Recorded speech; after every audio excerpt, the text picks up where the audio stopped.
shine, this little light of mine. I'm gonna let it shine, this little light of mine. I'm gonna let it shine, let it shine, let it shine, let it shine.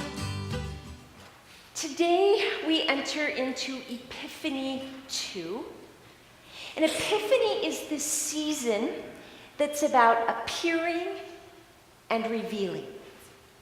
So last Sunday, we had the star that appeared in the sky and led the wise men to the nativity. This week, it's not so much about appearing, but it's absolutely about revealing. And if we were to take that piece of John today, we could actually break it in two different bites. Because the first bite is John the Baptizer. John, who's so very clear about his role as a pointer and pointing to the Messiah. And that first half is about John seeing Jesus and revealing who Jesus is. The second half is a conversation between John's disciples and the disciples who will become Jesus' disciples, once again revealing who this man Jesus is. Now, if we were to go through there and look at all the words, the direct attributes of Jesus that are covered in those few verses, John the Baptizer calls him Jesus, and then he calls him the Lamb of God. He calls him the Son of God. He calls him the Lamb of God again, and then the disciples say Rabbi, which is teacher, and Messiah, which means anointed. There's all kinds of information being revealed here. But when something is said twice, that should be an indication that that's probably something really important. And twice today, John the Baptizer calls Jesus the Lamb of God. I'm not sure to our 21st century ear what that means or how it resonates with us. But to the first century hearers, well, first of all, to John the Baptizer, who was a Jew, and to his first century Palestinian audience, there would have been some images that would have come to their mind out of their scriptures. And probably at least 4 images would have resonated with the hearers, the original hearers. And the first image is from Genesis. It is of Isaac and Abraham. Abraham and Sarah were elderly, had no children, and God came to them and said, "But you will have children." And then there were several more years that unfolded until they did have a child. And it was God trying to be clear that this was God's gift to them. And the point in time comes that God says, Abraham, I need you to take Isaac and go off to make a sacrifice of worship. And so off they go. And en route, Isaac says to his father, "But where's the animal that we will sacrifice?" And Abraham says, "God will provide." And they get to the point of sacrifice, and it becomes more and more clear that Isaac is going to be what is sacrificed. And at the very last minute, God intervenes. And God says, "Stop, Abraham, stop." And caught in the bushes is a lamb of God. We'll call this one the lamb from God. And it is given, and it becomes the sacrifice in lieu of Isaac. For the hearers, that would have likely been one of the images they would have had when John says, Lamb of God. Another image that could come to them would be from Numbers, because as the Jewish people worked out their worship, it was often around the sacrifice, especially of lambs. The book of Numbers tells when to sacrifice and how many lambs to sacrifice and what that all looks like. Lamb of God could also have been heard for those people of lamb for God. The third option that might have come to their mind comes from Isaiah. And it's when the prophet is talking about what will happen when Messiah comes. And what will Messiah's rule look like? Well, the Messiah will gather people up, and the Messiah will rule with justice. And peace, shalom, will be over all the earth, so that the lamb and the wolf live together, no longer as food and foe, but as creatures together, sharing this one earth. That too could have been the image that came to their mind. But perhaps the most important image, and the image that carries into our own faith, is the image that comes from Exodus.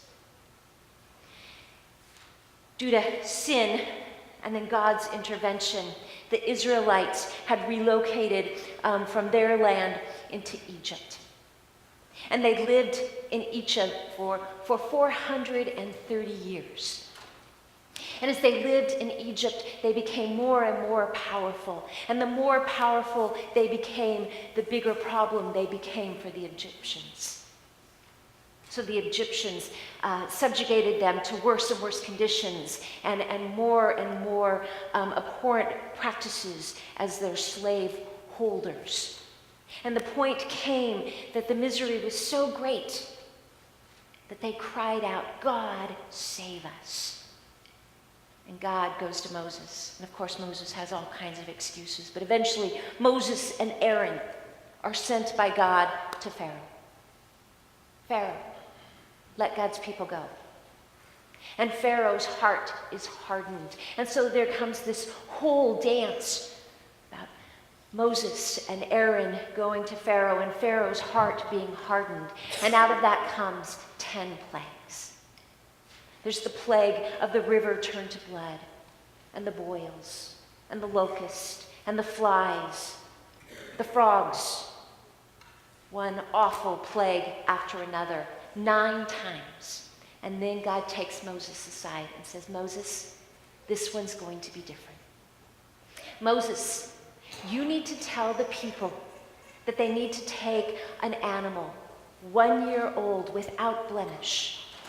And that animal needs to be killed in this way. And the blood of that animal needs to be spread across the doorpost and the lintel of every Israelite's home. And the animal needs to be roasted, and it needs to be eaten like this. And these are the foods you will eat, and this is the first Passover." And the Israelites did what they were told, and they took the blood of the lamb and they smeared it across their doorpost, and they ate the meal that they'd been asked to eat. And that night, the angel of death came. And wherever the blood of the lamb was spread, the angel of death went over that house. But upon all the Egyptian homes and the Egyptian flocks and animals and herds, the firstborn of everyone died. It is the Passover lamb that would likely most resonate with the Jewish listeners. It is on the Passover meal that Jesus took the bread and blessed it and said, "This is my body." He took the cup, he blessed it. He says, "This is the new covenant. It is my blood that I pour out." Of these 4 Lamb of God images, 3 of them have everything to do with sacrifice. Today, John the Baptizer sees the man that he has watched the Spirit settle on, and he cries out, "Lamb of God." John the Baptizer sees the sacrificial nature of what Jesus' Messiahship will look like. Now, John doesn't just call him the Lamb of God. John the Baptizer says, "Behold, the Lamb of God who takes away the sin of the world." In his declarations, those would-be disciples come after Jesus, and Jesus says to them, "What are you looking for?" That's the question for us today. What have we come here looking for? What are the desires of our heart as we have gathered together to worship. And if those desires are around forgiveness and grace and mercy and life, then you've come to the right place. Behold, brothers and sisters, the Lamb of God who takes away the sin of the world. Amen.